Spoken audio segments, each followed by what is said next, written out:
i gyd i'r cabinet. Very warm welcome to you all to the cabinet meeting on the 10th at 10 o'clock on the 29th of June. I can't say it's a nice day today. That's the way the weather's turned out. On the agenda, first one, apologies. No apologies. Second agenda item, declaration of interest.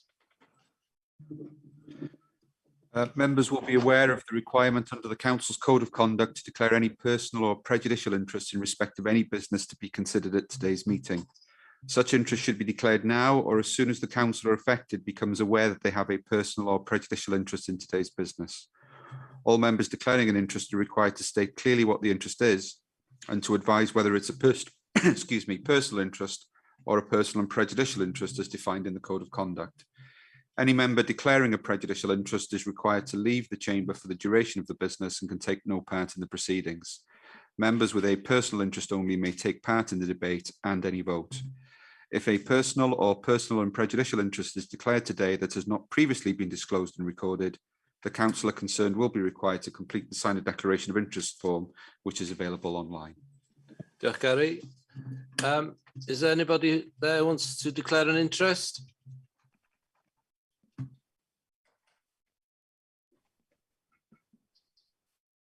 No? Okay, thank you for that. We'll go to agenda item 3, urgent matters. I've asked Nicola just to give members an update on the latest on the COVID situation in Denbighshire. Nicola, please. So as of, sorry, am I echoing? Yes, you've got feedback, yeah. I'll turn my camera off, apologies. So as of mid-June, Wales, as you will all be aware, we are seeing an increase in cases and also positivity rates. England has already seen several weeks of rapid growth. So as with previous waves of coronavirus, Wales is a couple of weeks behind. The increase has been particularly highest in young people who have not yet been vaccinated and who typically have more social interaction. The level of uncertainty is higher than ever before during the pandemic because we cannot be certain how much the vaccination programme has broken the link between infection, hospitalisation and death. Welsh Government and Public Health Wales expect it will be another 2 to 3 weeks before we know what to expect and the trajectory of the virus. As of yesterday, Denbighshire's rolling 7-day average was 104.5 per 100,000 population, which was an increase of 27% from the previous week. That's against a Welsh average of 53.1. 5 of the 6 North Wales local authorities are above the Welsh average. In Denbighshire, we are starting to see increases of positive cases in care homes and also in schools. And we do unfortunately expect this to continue. At the moment, though, there is a data lag, so recent figures are expected to be an actual underestimation of the current position. And as always, members, I will keep you informed as the situation continues. Diolch. Thank you, Nicola, for that update. I think that it's timely that we do update members as much as we can at this present time, and I'm sure that you will update with more detail should members require over the next few days and weeks. Thank you for that.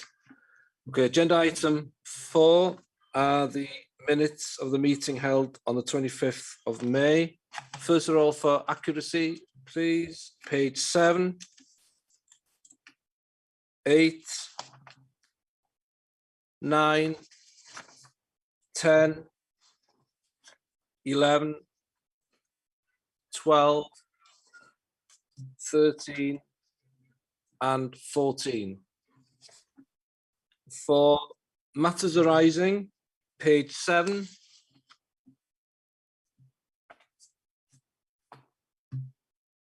page 8,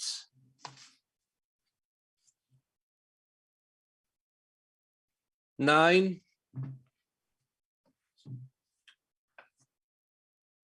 page 10,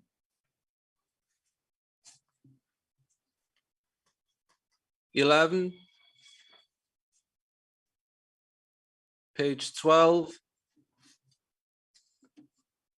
13,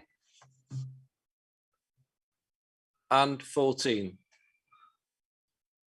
Thank you. Will someone move that they are correct, please? Thank you, Julian. Somebody else? Yeah. Cameron? Tony? Mark? Okay, thank you. Everybody in agreement with those minutes? Thanks very much. Okay, agenda item 5, mental health in the workplace.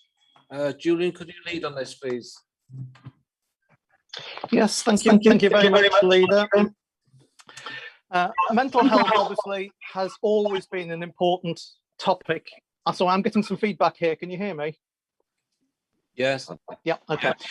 Mental health has always obviously been a very important topic, and it's never been more so than over the last 15 months with the impact of lockdown and everything else. The plan that's in front of you today is for developing support for mental health in the workplace. The reports cover a number of areas.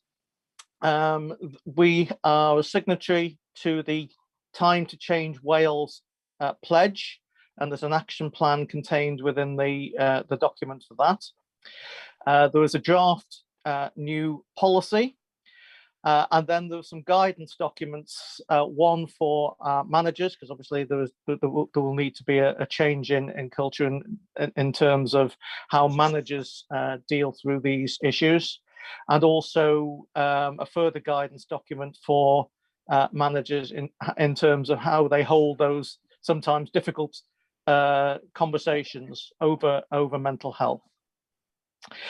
Clearly, it's in our interest as a good employer to improve mental health awareness throughout the authority, to tackle the causes as best as that we can of any workplace stresses and that might take place in the interests of our staff, and to create a good workplace environment generally. I referred to the Time to Change Wales pledge. This is a public declaration which we have already signed up to as an authority. We're committed to taking whatever action that we need to reduce the stigma surrounding mental health, and we have formally signed that up, and that is contained within Appendix A in your packs, together with an action plan as to how we're actually going to go about delivering that. And that's based around training, having employee champions in place, surveys. As I say, we've got additional guidance for managers, a mandatory e-learning situation there, and continuing the work we've done to put in place mental health first aiders. So all of that will we hope help us to be able to deliver on that pledge.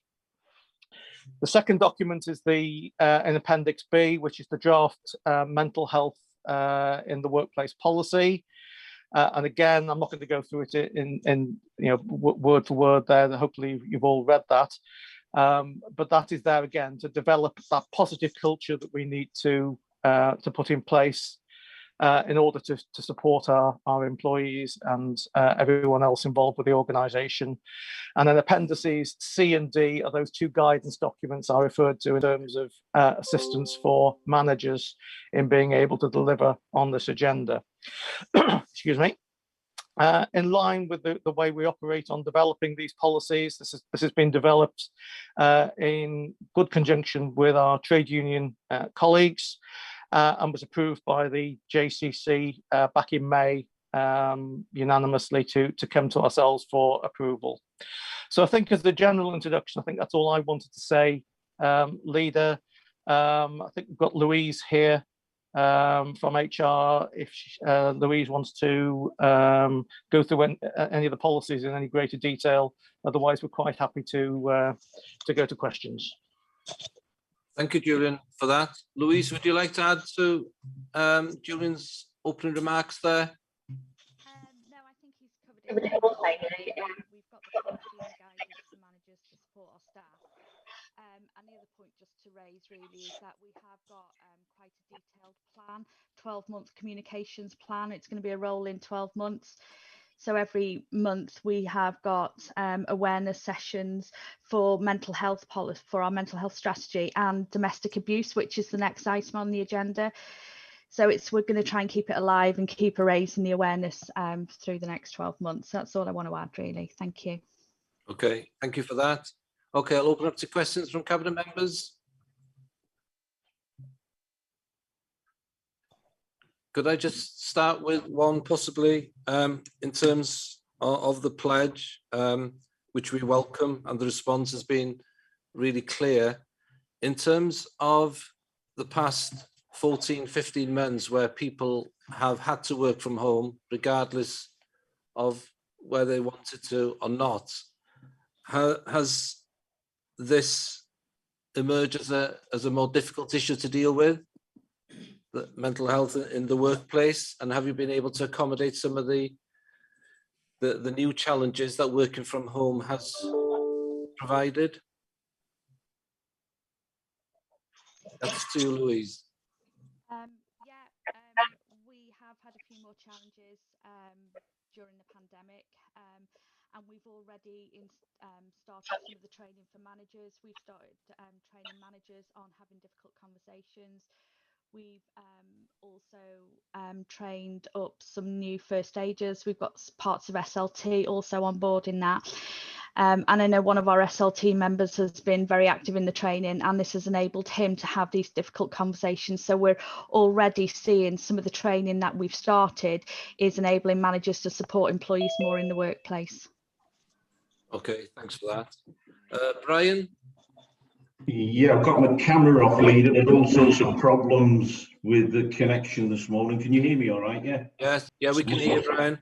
I think I've got a rat in the drain pipe or something. It's blooming unbelievable. But the question from me is, and I can't see the papers, unfortunately, but obviously managers are going to be rolling this out. Is there enough support for managers in the work they've got to do to roll this piece of work out?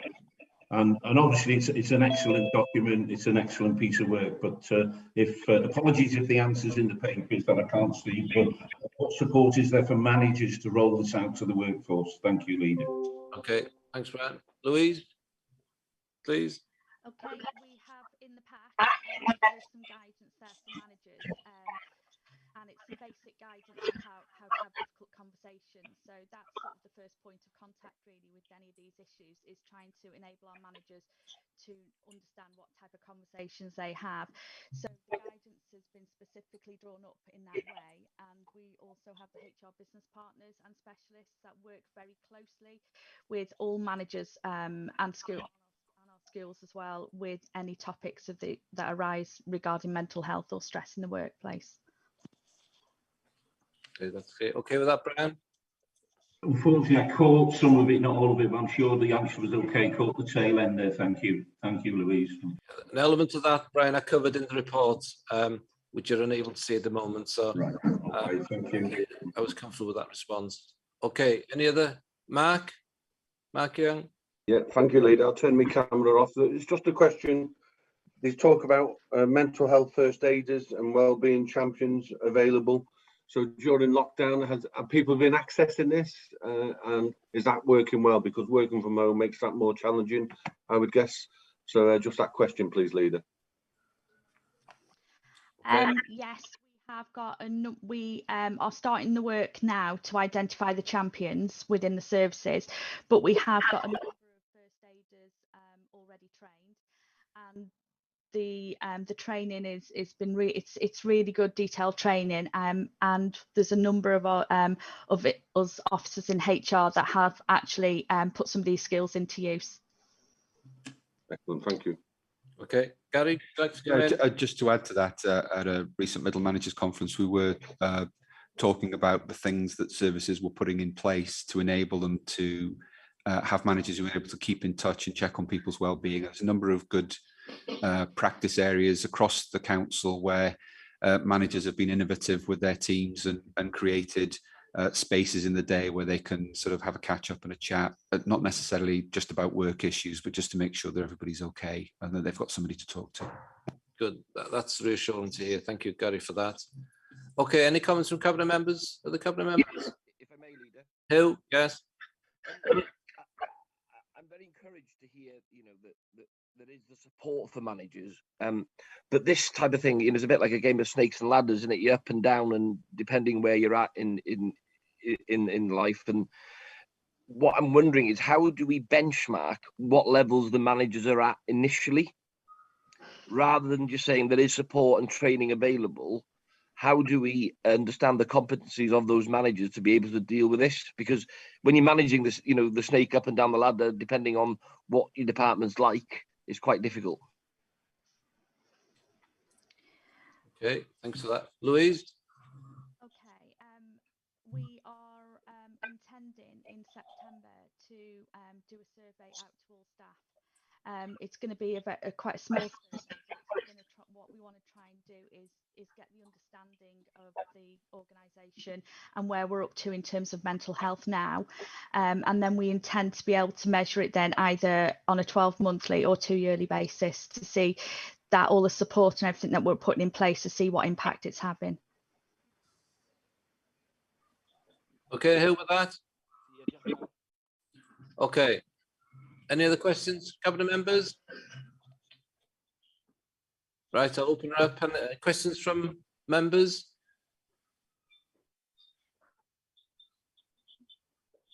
No, that looks pretty clear. Okay, thank you for that. Julian, could you take us through the recommendations, please? Yes, of course, Leader. In that case, the recommendation is that the mental health policy, mental health guidance for managers, and guidance on holding a sensitive conversation about mental health are adopted by Cabinet on behalf of the Council. I'd move those. Thank you, Julian. That's been moved. Seconded by Mark Young. Everybody in agreement? There's nobody against. Okay, thank you, Julian, for that. We'll go to the next agenda item, which is agenda item 6, the Act to Reduce Domestic Abuse. Invite Councillor Mark Young, please. Thank you, Leader. And I'll turn my camera off so you can hear me. Can you hear me okay? Yes. Yeah, okay. Yeah, Act to Reduce Domestic Abuse. This report provides a brief update on progress on Act to Reduce Domestic Abuse, corporate priority, and also includes a draft domestic abuse policy for the adoption by Cabinet today. The final business day for the Act to Reduce Domestic Abuse priority was agreed in October 2019. And although this work was delayed initially on the project due to COVID, since September 2020, considerable progress and good work has been made. The project was made up of 13 work streams, and the project was concentrated in the last 6 months on 9 of these work streams, which are included in the report today. The remaining work streams will be progressed in the next financial year. Officers from the most services and our trade unions have been involved in the project over the past few months, and the project board would like to thank them for all their work they have done in progressing this important priority for us. Denbighshire County Council condemns all forms of abuse and violence and recognises that it's both a crime and unacceptable. Denbighshire County Council committed to developing a workplace culture which there is zero tolerance for domestic abuse or violence, and recognises the responsibility for domestic abuse or violence lies with the perpetrator. We aim to create a safer workplace by understanding the risk and consequences in the workplace for victims and survivors of domestic abuse or sexual violence, and raising awareness. The Council is committed to supporting employees experiencing domestic abuse or sexual violence. However, everyone will have a role to play when dealing with any form of domestic abuse. And employees experience any of these issues, they are encouraged to confide in someone they can trust. I'm happy now to take any questions on this, and I'm sure Gary and Catherine are here to take questions also. Okay, thank you, Mark, for that. Andrew, did you want to add anything to what was said there by Mark? Not really. He's covered a lot of the things. Just in terms of the policy, really. It's you know, we've had to create. We've already got a domestic abuse policy, but we've had to review it, obviously in line with things changing. Again, more remote working, agile working, and things like that. But the main topic of the policy, the new thing we're implementing is hopefully the 5 days domestic abuse leave we'd like to introduce for employees. So that's important to note in the policy. And again, the policy does cover the key responsibilities of managers, HR, again, employees. And then the policy also covers the appropriate training which we're going to implement as well. And at the back of the policy is a huge section on guidance for managers to take them through how to deal with all different scenarios and the advice, guidance and support and contact details again at the back of the policy. So it is quite a thorough policy, but one that is needed. That's all I've got to say on that. Thank you. Yeah, agree with that. Thank you, Andrew, for that. Okay, I'll open it for questions from cabinet members first of all. Oh, yes, leader. I've got my hand up there. Brian, yeah, we can hear you, Brian. It is there, is it? Yeah. If I could ask the question, obviously it's been delayed. I heard that from the lead member that it's been delayed, this report and this policy.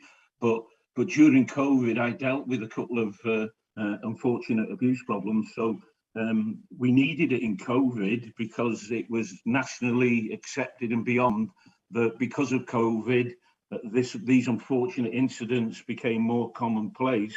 So the question is, we can't blame COVID for the delay. So why was there a delay? Did we put enough resource against it? Surely it can't be COVID the reason why this work's been delayed. Thank you, leader. Okay, thank you, Brian. Gary, would you like to come in on this, please? Yeah, I think the issue in terms of the report is that some of the work on the Act to Reduce Domestic Abuse priority was delayed initially because of needing to work with partners, etc. The policy, as Andrew explained, we already had a domestic abuse policy, but as part of the work being done on the reducing domestic abuse priority, it was decided we needed to refresh and reinforce the policy. And so that's why we're bringing it here today. So there already was a policy. This is just a new and improved version of the policy with the key additional element of domestic abuse leave. Okay, that's very clear. Okay with that, Brian? Yeah, well, I hear that and accept that we had a policy, but if we want to use COVID again as a platform for debate, surely we should have put more resource in to get it improved quicker because it was needed. It's still needed today, but it was needed 12 months ago, wasn't it? Because when we were getting into COVID, it was clear that all these events of unfortunate abuse were happening. Okay, thank you. Yeah, leader, can I come in there, please? Yes, Mark. Yeah, so although the policy has not been updated, and Councillor Jones is right, the amount of reports for the domestic abuse has gone up. It's still being dealt with. So regionally, I sit on the regional board who works in this area and within Denbighshire. So yes, there's more work, but I've got to say, when members have come to me or residents and have reported this to the police or social services or education, it's been dealt with promptly and professionally. So the policy, yes, is delayed, but the work has carried on and this will help it, but the work has been good and the work behind it has not stopped. Yeah, that's clear. The assurance I've got from those conversations, Brian, is that the policy might not have been there, but the work and the understanding of the impact of COVID clearly was, and the reaction and responses required were there in practice within the organisation. So I'm comfortable that and assured that nothing was lost because of the pressures of COVID during that time. Okay, are there any other questions on this? Yeah, Oh, yes. The lead member just said the cases have gone up. So how many cases have we dealt with over the last 12 months? And how much have they risen by? And a second question, you say there was a policy in place. So what is the fundamental difference between the old policy and the new policy now? Thanks. Okay, I'll ask Andrea to come in on this, please. Andrea, could you respond to that? Yeah, no problem. Basically, that there isn't much change. However, again, during the period of COVID, what we, we've learned through this process, and through the cases we are dealing with and the issues we have in HR and the support we're giving managers and employees, we've been able to use those scenarios to inform this new policy as well. So it has been a learning for us all. So in this new policy, again, we've introduced this 5 days domestic abuse leave to enable to support employees. They can use that leave, whether it's in a block or days. They can do so as they wish. And then there's a section for guidance for managers in this policy to really help managers through the process. And it covers things like the risk assessment there. They would need to do with a member of staff. That's the first thing they should be doing. There's a manager pathway flow chart with the process again. If it's the perpetrator we're dealing with in the workplace, or if it's the victim. So there's 2 different pathways there, and managers are quite clear which way to take. There's the referral process there, and it's quite clear on what the ask and act process is as well. So it's this policy, again, the policy has always been there, but this policy is more thorough, it offers more guidance, and it's all in one place. So managers don't have to go and look for it, and employees don't have to go and look for the information as well. Thank you. Yeah, no, okay. I asked the lead member, he said the numbers have gone up. What were your numbers, Mark? Yeah, thanks for that. I send out an update, and my last update not only gives all the figures, it also an area I wasn't happy with, which was stalking in the authority. So it delves into the details. So I'll resend that to him, no problem. That does go out off me quarterly. So I'll resend that with all the details, no problem. Thank you. So what are the figures today, as we stand today then? I haven't got all the figures. On that particular issue here, the increase in those figures are in the next agenda item. If you'd like a further conversation of that, and I've had a discussion with the lead member on those increases, and there is a rationale as to why those figures have gone up, which are reported in the next agenda item. It's about 7%, leader, but as I say, my report goes into the detail behind that number. I'll answer that if the question comes at that point. Yeah. Okay. Thank you. Okay. Any other questions from members on this one? Yeah, if I can jump in again, the lead, just to tie up the loose ends. And so the lead, for clarity, then the lead member is happy with this, the way it's going, where it's come from, and the way it's going to go forward. He's happy, is he, the lead member? Okay. Yes, Brian. Obviously, the fact that we're talking about it is good, because it is one of them topics people, shy away from. So I believe we're all having an open discussion about this. That, I'm guessing, in the future will mean people report it more, but I think it's important to deal with it. We understand what is the real cases in our authority, but I'm happy that the work gone in, and I think people are coming forward more, and I believe we've got the partnerships in place and the internal skills to deal with it better moving forward. Thank you for that, Mark. Are there any other questions from cabinet members? Okay, I'll move this to members. Any questions on this one? No? Okay, thank you, Mark. Can you come to the recommendations, please? I can, if you just give me okay. 1 second, leader. There we go.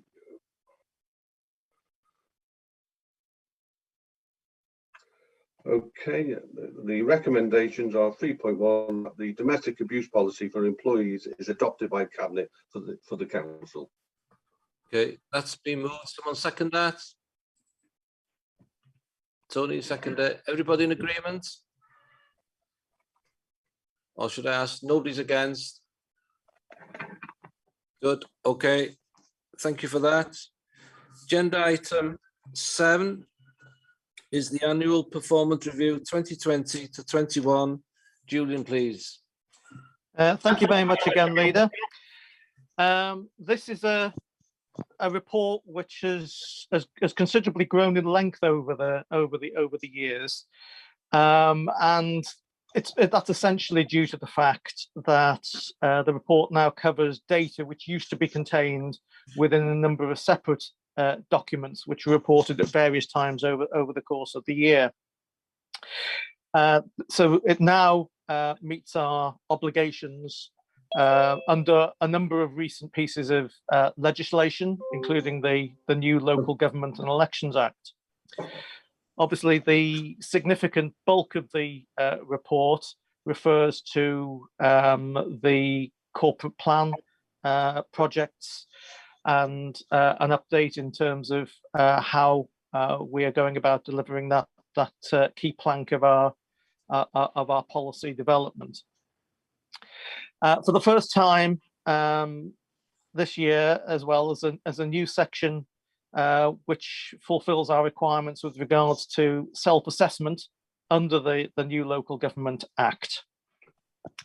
The report itself, and I'm not going to go through obviously each individual page, it starts off with a section on how the corporate plan essentially has been funded. We obviously can't have any document issued without some references now to the impacts of COVID. Then, as I say, the bulk of the report deals with the corporate plan, and it's broken down by priority area, and then a look forward to the next 12 months. Then the sections dealing with sustainability, equality, Welsh language, and we have excerpts from the current project register and risk register as well, and also updates from any external regulators' reports which we have received. And finally, it also contains the national data sets as well for those performance indicators which are nationally benchmarked. I'm going to ask Nicola in a second to take you through some of the highlights from the report. Just to feedback, I was asked when we took this to performance scrutiny a couple of weeks ago for some breakdown on individual scheme costings within the funding section of the report. That's still being drawn together. I know there were particular questions relating to the highway spend and education spend. Obviously, the highways service spend will include expenditure that we have had on the new Denbigh recycling depot and the East Rill flood schemes, two large capital schemes, which is why it's quite a high number there. And education its spend has probably been lower than we would have anticipated at the beginning of the corporate plan spend because of delays, not anything to do with ourselves, I hasten to add, in terms of authorization on the Band B of 21st Century Schools projects. But once that data is fully compiled, I will respond accordingly to the member, because I know the member's here, so I didn't want him to think that I'd forgotten about it. So I think that's all I wanted to say as an introduction. So if I can hand over to Nicola now to take you through some of the highlights. Thank you very much, Bore da pawb. I'm afraid my internet connection is a little unstable, so I'm not going to switch my camera on this morning, if that's okay. Just wanted to explain that. Okay, thank you very much. So today we've got the annual performance report for you, which we bring every year. This will also be going to council for ratification next Tuesday. So today I don't intend to cover the report in an awful lot of detail, but in order to leave room for debate, but I will showcase elements when I present this to council next week. As an overview, progress against our housing ambitions is good. Although numbers on the SART list are increasing, we're working to understand the reasons for this and potential solutions, and there is a cross-organisational working group that's established to look at the reasons for the increases in the people who are on the housing waiting lists. At the start of this corporate plan, we committed to providing over 1,000 new homes, and we are on track to deliver that. We've already exceeded the target that we set ourselves in relation to the provision of affordable homes. In terms of council homes, we committed to providing 170 extra council homes by the end of this corporate plan, which is March of next year. We are broadly on track to have identified all of the units for either building or converting into council homes, although there may be a little bit of a delay in the actual delivery of those units as homes, largely due to pressures of COVID and social distancing required on sites. In the future, for the next financial year, some highlights include the fact that Denbigh Extra Care home should be open in autumn 2021, and we will also start work on site in Ruthin in the next year as well. Our Connected Communities priority is largely about infrastructure, both in terms of road and also digital connectivity. At the moment, it's showing as a priority for improvement. That's largely due to road conditions and also the availability of broadband in the county. I must say that the percentage of road conditions that are in good condition this year has improved compared to last year. Nevertheless, it does remain a priority for improvement. In terms of the future, I would say that projects to develop digital networks are progressing well. There's a lot of momentum behind them. And we've also got a project planned for the next year to improve events infrastructure. That's a project that was on hold during COVID, but now is in a position to recommence. So there is a funding round that's just about to be opened, actually, available to communities that will enable them to bid for funds to improve the infrastructure that they have to enable them to host events in their areas. And the community resilience priority features a lot of projects that both are designed to enhance both individual and also community resilience. Some of the key projects here include tackling domestic abuse, which we've already heard about, supporting carers, and we've already successfully delivered a project to create integrated community resource teams to deliver seamless health and social care services. That project is now embedded and mainstreamed. So there has been lots of projects that have been completed this year, and there's been some good progress against that priority. With the environment priority, there's been a significant development over the last 12 months in that we've adopted a climate and ecological change strategy.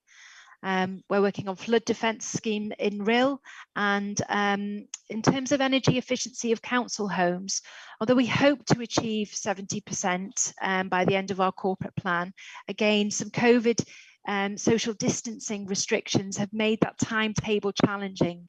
There have also been some changes in terms of directives or goals from the Welsh Government. Their goal is now even more ambitious than our original goal of ensuring that all council properties have an energy efficiency rating of C. So our ambition may be reviewed in the future. And our final priority is around young people and enabling them to achieve well academically and also in terms of jobs in the future. With this priority, it's fair to say that the current and the future outlook is quite challenging at the moment. Youth unemployment is very high, and actually Denbighshire's rate of youth unemployment is higher than the Wales average. However, there is a lot of activity in place to try to address these challenges. We've got Working Denbighshire, a Work Start scheme, and also a community benefits hub has been established in the council to secure job and training opportunities and prepare young people in our county to take them on. Education data hasn't been collected either this year or in the last academic year, but monitoring this in the future for telltale signs of the COVID impacts will be important. Okay, so that's my summary of the priorities. I'm going to hand over to Yola now, who's going to talk a little bit about a new section of the annual performance review, which is the corporate health outcome. And then we'll be happy to take questions. Diolch yn fawr. Thank you, Nicola. Hope everyone can hear me okay. So, as Councillor Thompson-Hill said at the start, this is a report that has to work very, very hard. It is trying to satisfy the requirements of several pieces of legislation. The Equality Act, the Wellbeing of Future Generations Act, the old or the outgoing performance measure for local authorities, and now upcoming the new Local Government and Elections Wales Act. So you'll see in the report the new section called Corporate Health, which starts on page 188 of your agenda packs and page 72 of the document itself. Essentially, we are required now to self-assess our performance against our performance objectives, which is what Nicola's just taken us through, our corporate priorities, but also against our governance areas, and there are seven of those listed in the statutory guidance. So the section on corporate health has been structured around those 7 governance areas, including a set of data that was agreed with SLT, and the leader and Councillor Thompson-Hill gave input to that, which tries to set the context to which we as a council are delivering our performance objectives. So I'm not going to go into the detail of the corporate health section, but I think critically, the thing we're required to draw together at the end of it is some conclusions about what we need to do to improve. So you'll find at page 100 of the document, page 216 of your packs, essentially a list of actions, key actions that we as an authority need to progress over the next year to address certain challenges that we're facing and improve as an authority. So those are listed there. I think that's all I wanted to really say on the corporate health section. Otherwise, I'm happy to hand over to members. Okay, can I thank Stevie for the opening remarks on this pack, which has a lot of information in this, I have to say, and it's really important as well. And progress has been made. We did set at the beginning of this council an ambitious corporate plan.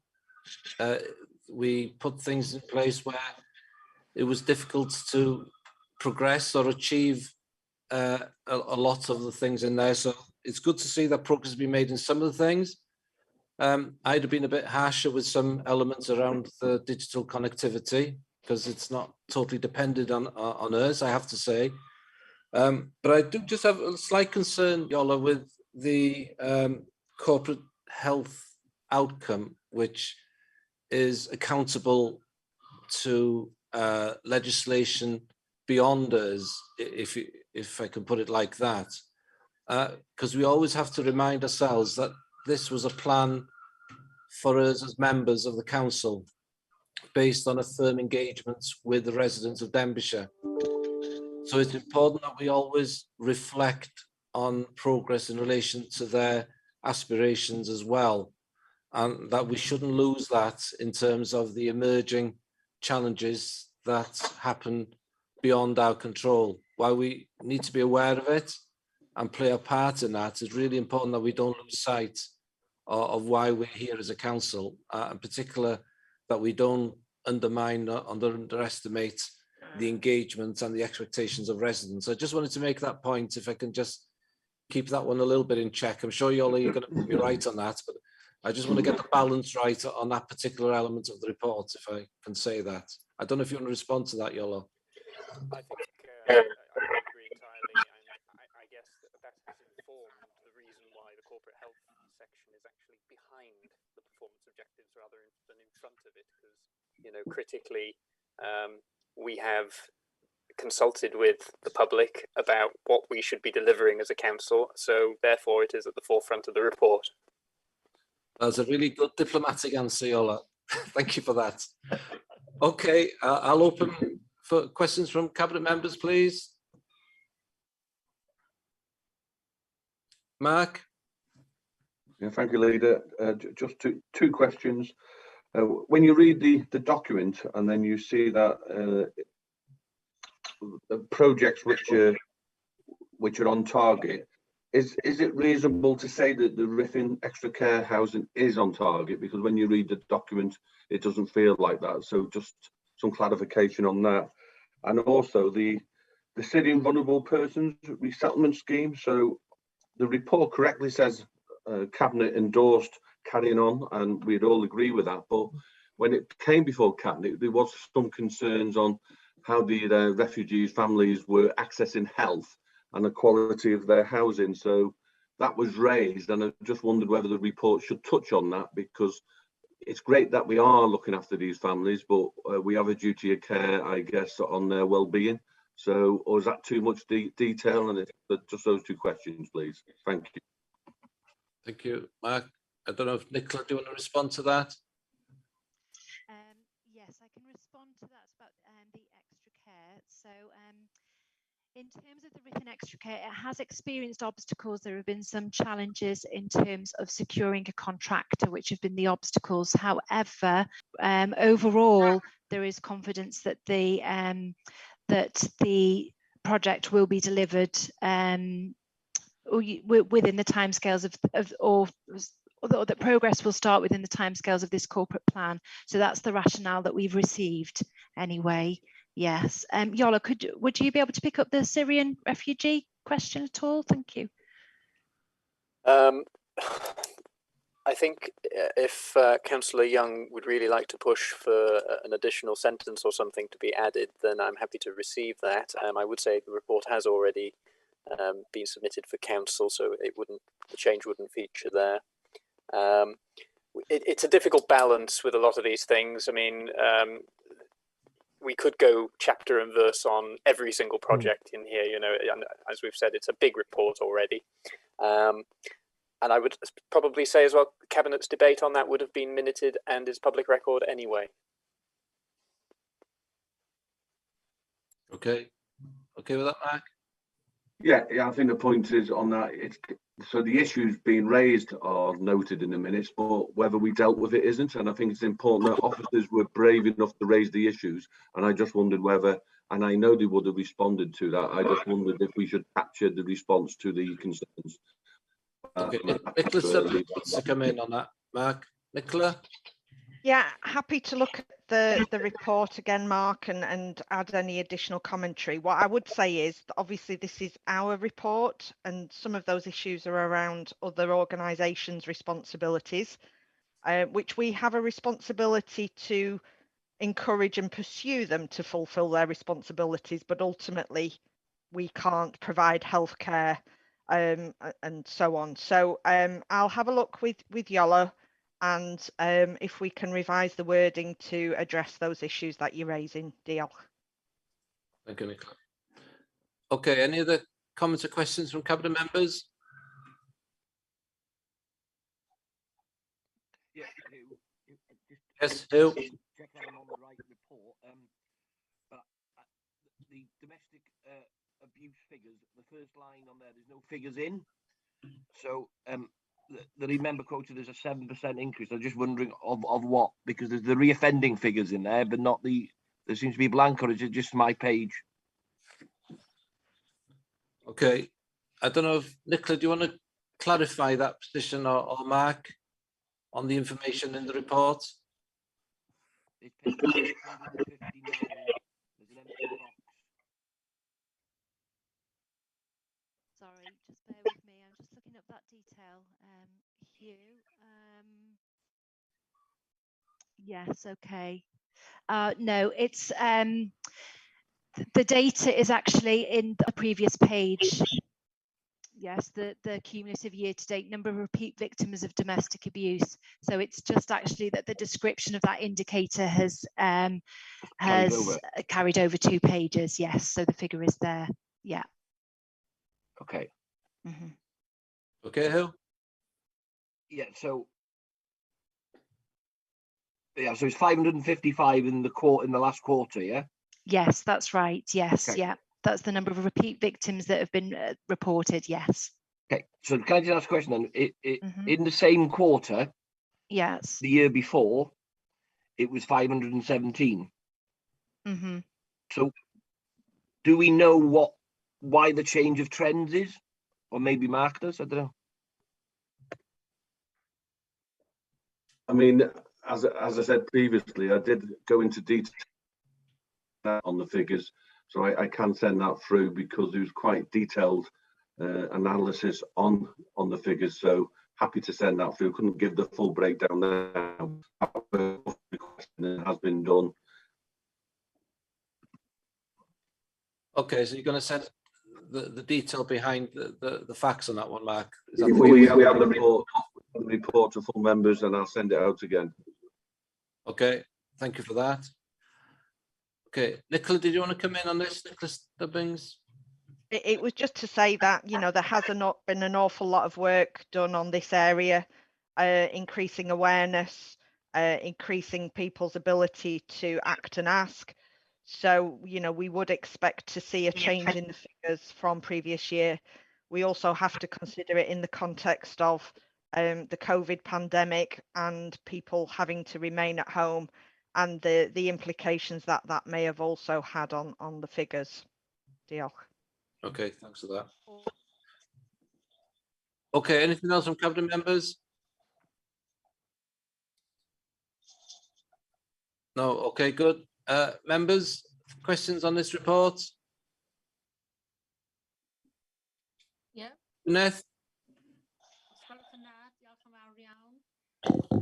Please, yes, thank you very much. Social care. I think there was some criticism this year about the level of funding that Denbighshire gives towards social care in homes.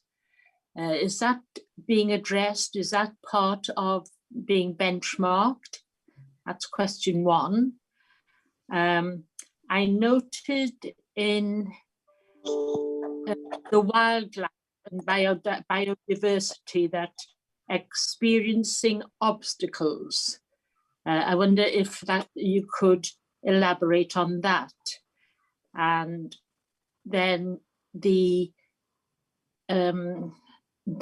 group that were dealing with plastics in Denbighshire, I see that the work of that group has now closed, reduction in the use of plastics.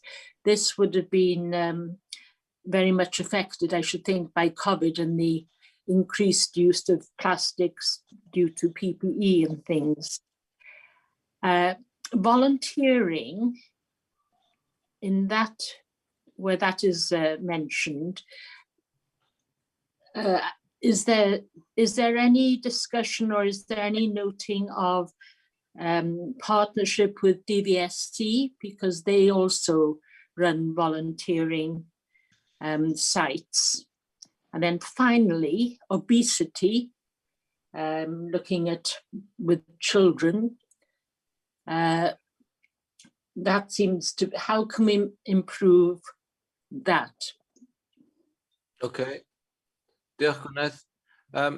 Ask Nicola Stubbins if she can respond to some of them, and then we'll go from there.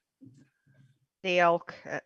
So in terms of the social care funding, we do work on a regional footprint with the fees group, and we do compare and contrast. It is based on market, and you know, the fees that we have paid have increased over time and increased above inflation, but it is something that we are considering, we're looking at, but it does very much depend on some of the work that's being done with Welsh Government around funding for social care, which is happening obviously at a national level. In terms of obesity for children, you're absolutely right, Gwyneth, this is an issue of concern. Prior to COVID, we were actually planning on holding a regional event, bringing together practitioners from across all of children's services, health, education, youth services, social care, primary care, and so on, to look at the issues affecting children and why there are issues, particularly in this region. So that is something we do intend will get back on track at a point in time. It hasn't gone off the agenda, it's just been paused for now. Diolch. Thank you for that, Nicola. Okay, Graham, can you respond with the plastics group, please? Yes, of course, leader. Thank you, Gwyneth. Yeah, the plastic group has stopped. They've done their work. It was a task and finish group, so we felt that it considered the work that it had done, and actually with the development of the council's climate change and biodiversity strategy, the work from the plastic group has been assumed into that strategy. So that's still an issue around reduction of plastic, but it's not got its own work stream now. It's part of the council's wider climate change and biodiversity strategy, as I say, and that's being led by Alan Smith and Helen Bourne-Evans. So any particular or specific questions may be best addressed to them outside of the cabinet, but reduction of plastic is still an issue. Okay, thank you, Graham. On the plastics, the volunteering question, Gwyneth, I would expect that to be working with DVSC. A report did come to cabinets 2 or 3 months ago, and I'm sure it would refer to that, but I haven't got the clear answer to that for you now. I can give you that assurance. I'll get the answer for you, and unless Nicola Neal has got something to add on the volunteering element and Yes. the biodiversity, please. Thank you. Yes. In terms of the question around the biodiversity and the obstacles that were being experienced, these were largely around being able to work with volunteers. Some of the planned aspects of the project with delivery were around utilising volunteers, and due to social distancing restrictions, that hasn't been possible. But as restrictions ease, that will be possible. I would say that the obstacles are minor.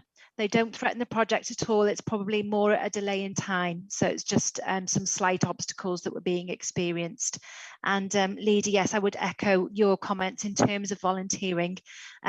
Where it comes to Denbighshire Services wanting to work with volunteers, then we have recently relaunched our volunteering web pages and a suite of policies to support that, to support the processes, and to support our managers and advertise those volunteering opportunities. We do work closely with DVSC. So within those policies, we talk about how there is a distinction in terms of how DVSC can support with county-wide volunteering, and we will keep each other abreast of how we deal with council volunteering. So yes, that is covered. That is given recognition. Councillor Kensler, diolch. Thank you, Nicola. Okay, Gwyneth, happy to tap you on? Happy with those answers, Gwyneth? Yes, thank you very much. And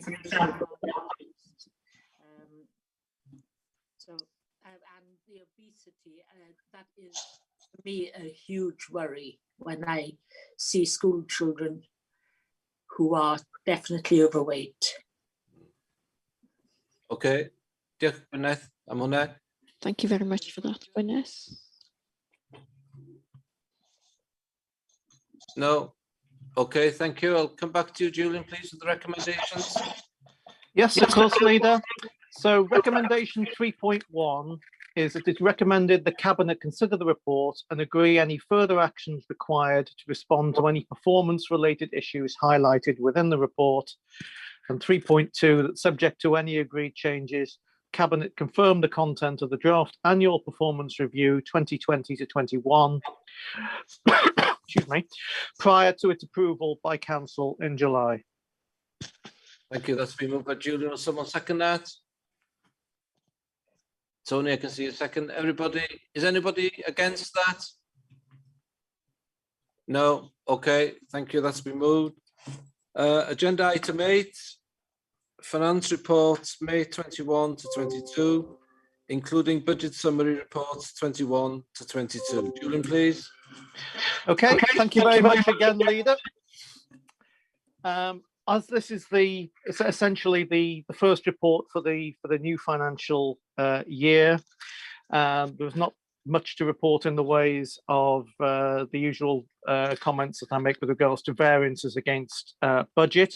So what we've done is we've taken the opportunity to include the budget summary report for 21-22 as Appendix 1 to the report, which basically details the entire budget that's been agreed for this year, broken down by service and by update. There's an update in there on the currently approved capital plan and the currently approved HRA and housing capital plans.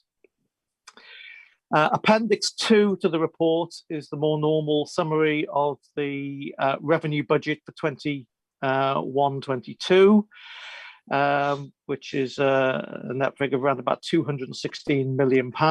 And the current figure that we're projecting is an overspend of £708,000.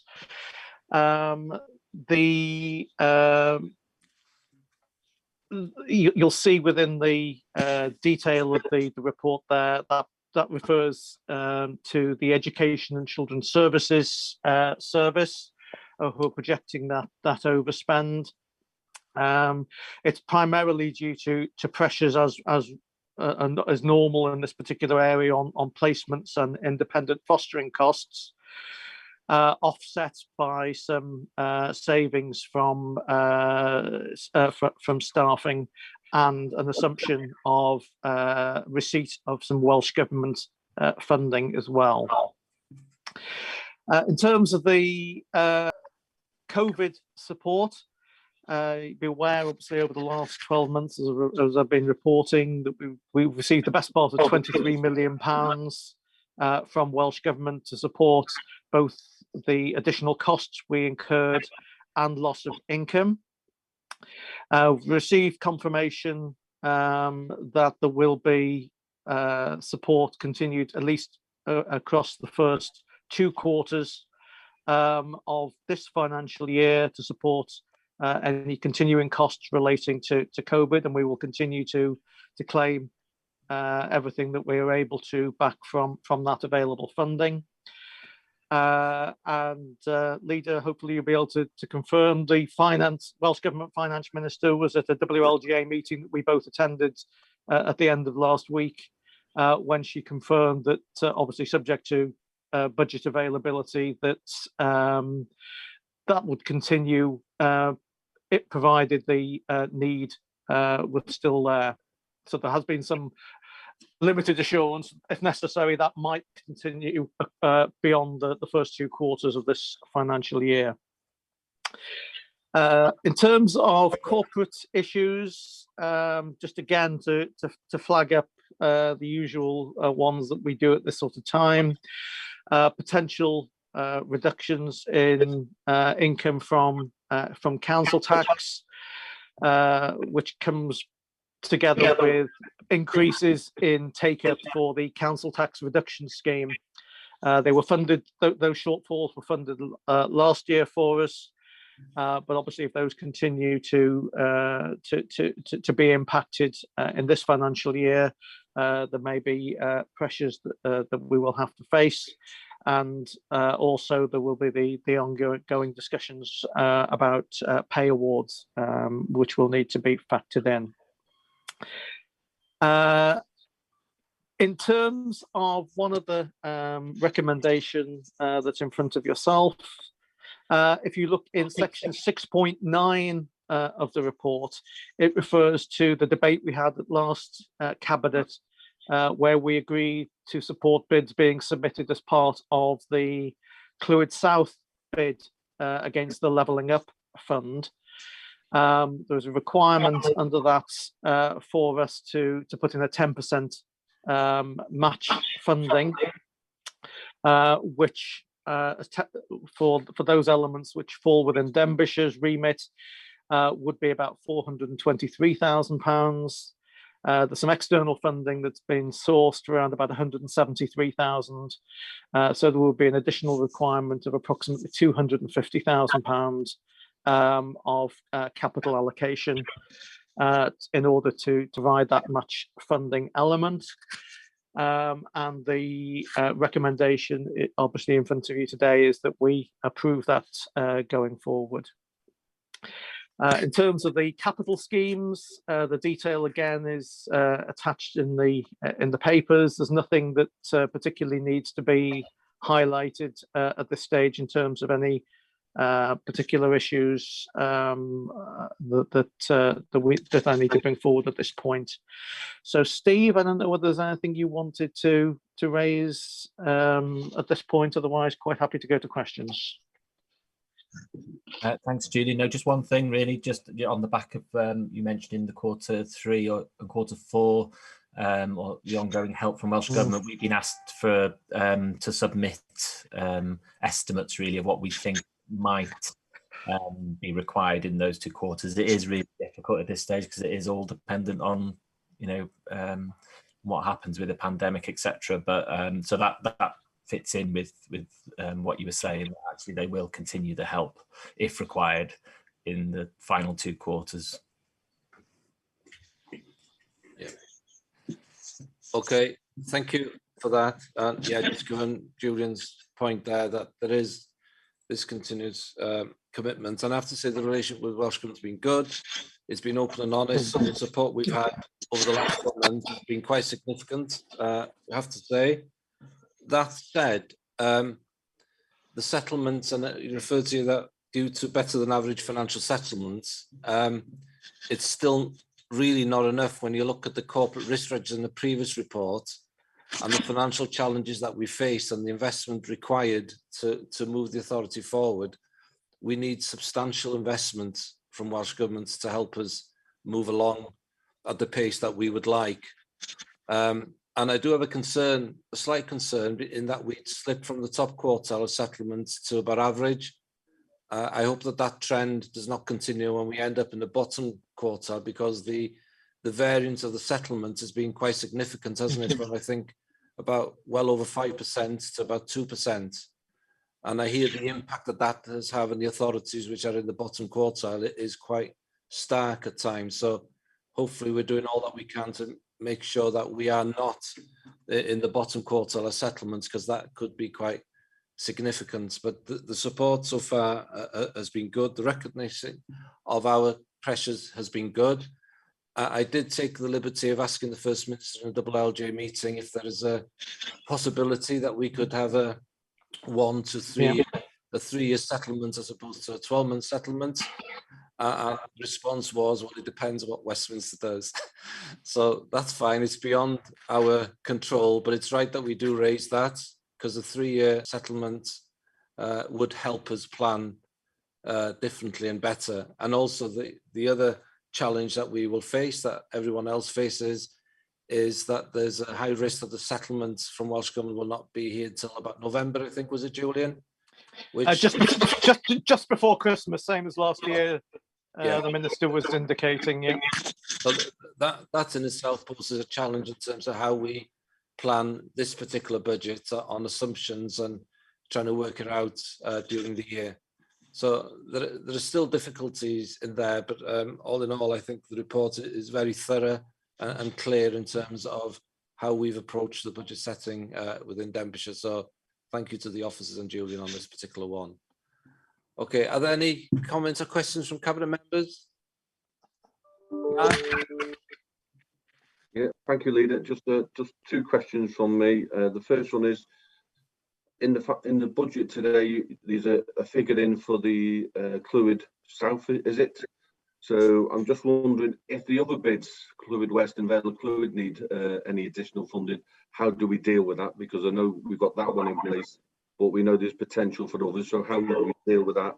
And then 6.2 corporate budgets, although I know it is difficult to quantify, how you have to put some risk in. So how have we dealt with that? Have we put a worst case in and best case?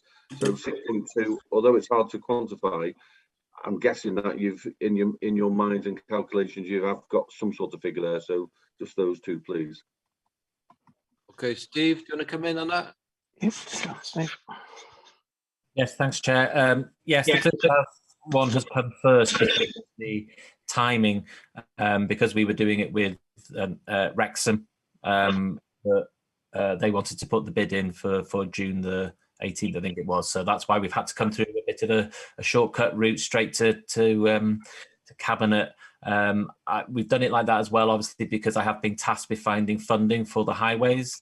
So this is, you know, I think it's just more transparent if it comes through the Cabinet report, if I'm allocating funding going forward for a particular thing. But yes, it's in our planning, it's in our capital strategy that we now know that 10% match funding will be required. I would hope that some of that would come from projects that we're wanting to do anyway.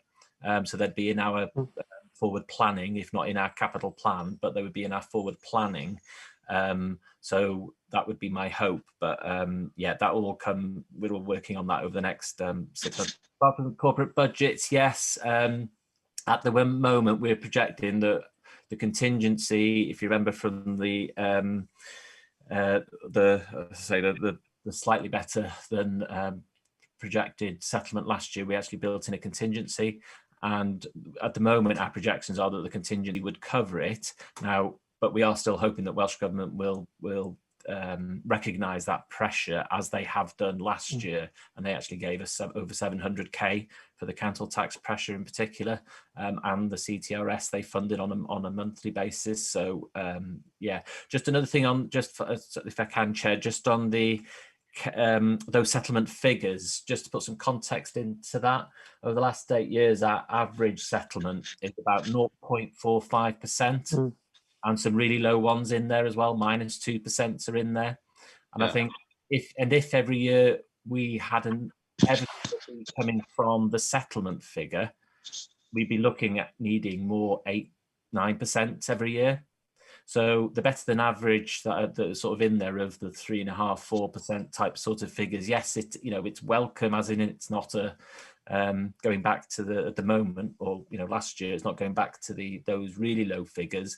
But it's never enough to cover our pressures, because we have inflation busting pressures of social care, pay rise, which is usually inflation, but it's all those extra pressures, social care, waste services, schools investment, all that stuff can't be done just through the NERSG increase that we've had recently.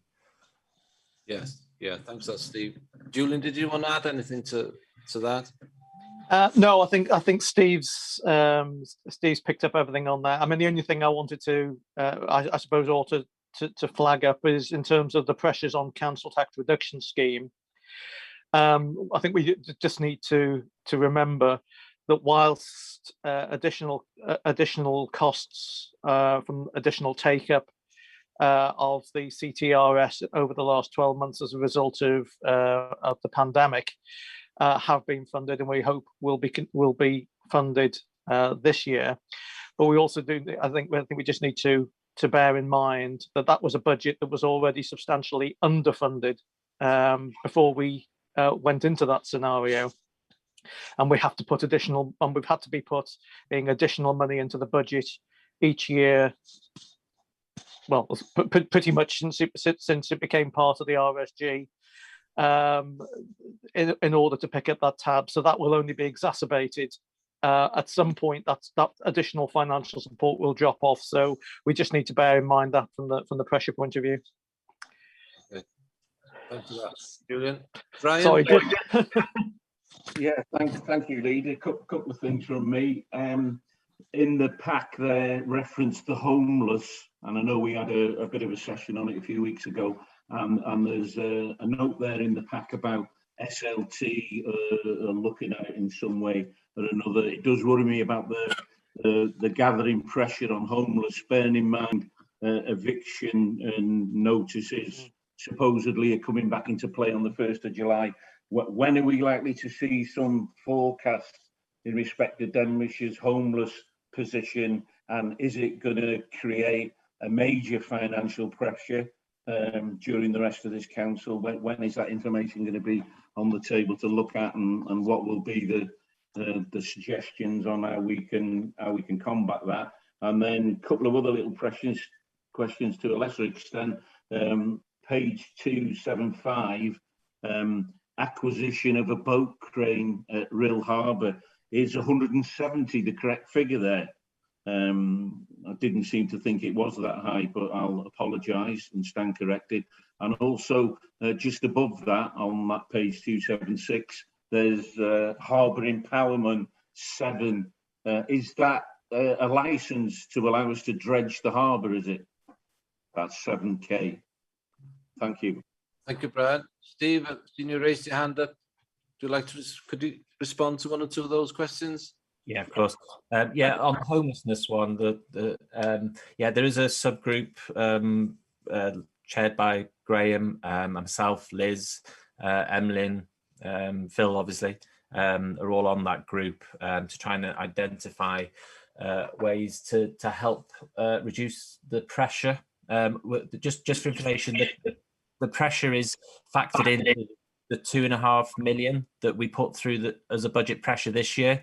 So we know that costs have increased, and it's whether they've increased by more than what we gave as additional budget in the pressure.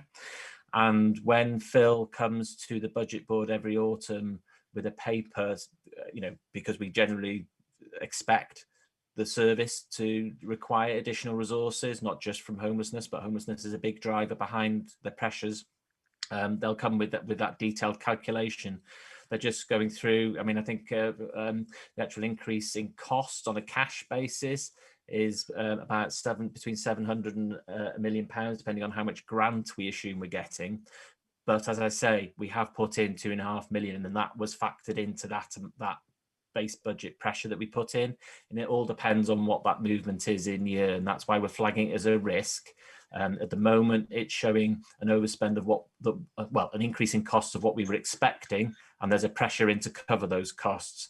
As far as going forward, the group is looking at providing council-owned accommodation in various forms that would help the individuals have a better level of care and service, but also reduce the costs on the service, because we'd be in charge of the accommodation. That's the plan. I don't know, Graham might want to say a little bit more about that, but so that's what we're aiming to do. As far as the detail, they are, I mean, to be honest, the pages you're referring to is the budget as approved in February. So that was part of the budget that was approved by Cabinet and Council in February. I'd have to go back to see whether those were still estimates where still viable. I can check and come back to you on those two particular queries, Brian.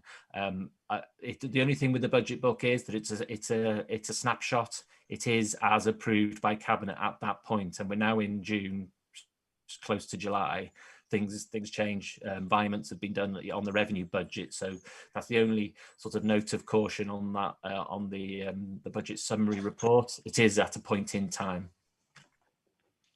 Okay, thanks. Graham, do you want to add to that?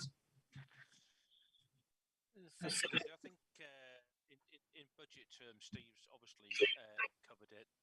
Members will be aware of our commitment, as Steve has said, to actually procure, buy, purchase our own facilities to house homeless people, as opposed to a lot of what we currently do in terms of the private sector and temporary and emergency accommodation in bed and breakfast.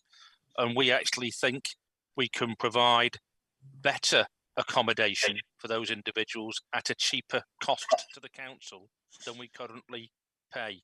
And the first one of those, of course, is going away from the budget, if I may, but just mention it.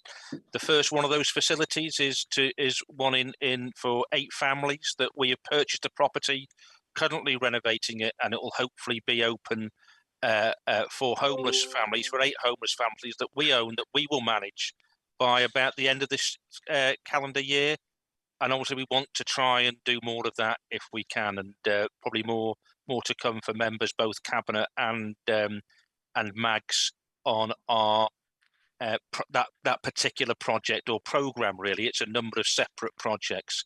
So, but it's an interesting piece of work. We're very bold, but we're being brave on that, leader. But I think Steve covered it all from the finance side. Thank you. Okay, thanks for that. Are you okay with those responses, Brian? Yeah, I'm okay with it. It just seems to be, I mean, obviously it's not in my portfolio, so you might raise the question, why am I raising questions? But sitting here near to the beach in sunny Rail, it's always cropping up for me. It's cropped up this week, sitting in a meeting. Well, I say sitting in a meeting. I sat with a person yesterday talking about homelessness, and it worries me that supposedly on July the 1st, and have we got an account of this? What would happen if we've got an extra 100 homeless cases to deal with by the middle of July? You know, where's the provision? Where's the plan? If that, hopefully it doesn't happen, but I don't think it's been over exaggerating. If evictions come into play on July the 1st, you could be looking at that sort of number in Denbighshire that you've got to deal with. And how are we going to deal with it and at what cost? But that's not for today, I don't suppose. But I'm only coming from a genuine interest and concern point of view from all of this. Thank you, Leader. Okay, thanks for that, Brian. Any other questions or comments from cabinet members? No? Okay, I'll open up to other members. Comments, questions? Sorry, Leader, Julian didn't answer about the cost of the crane and the impoundment order. I thought you forgot that one, Brian. No, Oh, I think Steve said he would actually provide the detail to Brian in his response. But I mean, certainly, I'm no expert in this, but I know the empowerment notice is the cost of actually essentially we have to apply to whatever the governing body is in order to actually have a formal harbour, and that will be the cost of that, the 7,000. Yeah. And I haven't got the specific detail on the boat crane. I know it was a bid that came to SIG some time ago now, and I think from memory there were two options depending on lifting capacity, and I think we decided that we would go for in order to improve the possible use of the facilities at the harbour, that we would go for the higher spec crane. But in terms of the actual specific detail of what the cost was, I can only assume that the figure contained in there is the actual figure. But Steve has said he will investigate that. Yeah, I haven't got a problem with the crane. It's a lovely crane. I sit there and look at it. It's a lovely crane. I only asked the question. To shave off anybody else asking the question. So it's a lovely crane. And you're right, Julian. It could come in very useful down the line, perhaps. Thank you. Okay, thanks for that. Are there any questions from other members?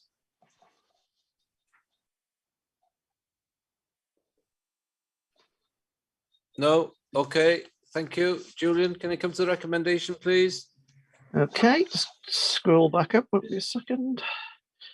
Okay, so the recommendation 3.1 is that members note the budget set for 21-22 and progress against the agreed strategy.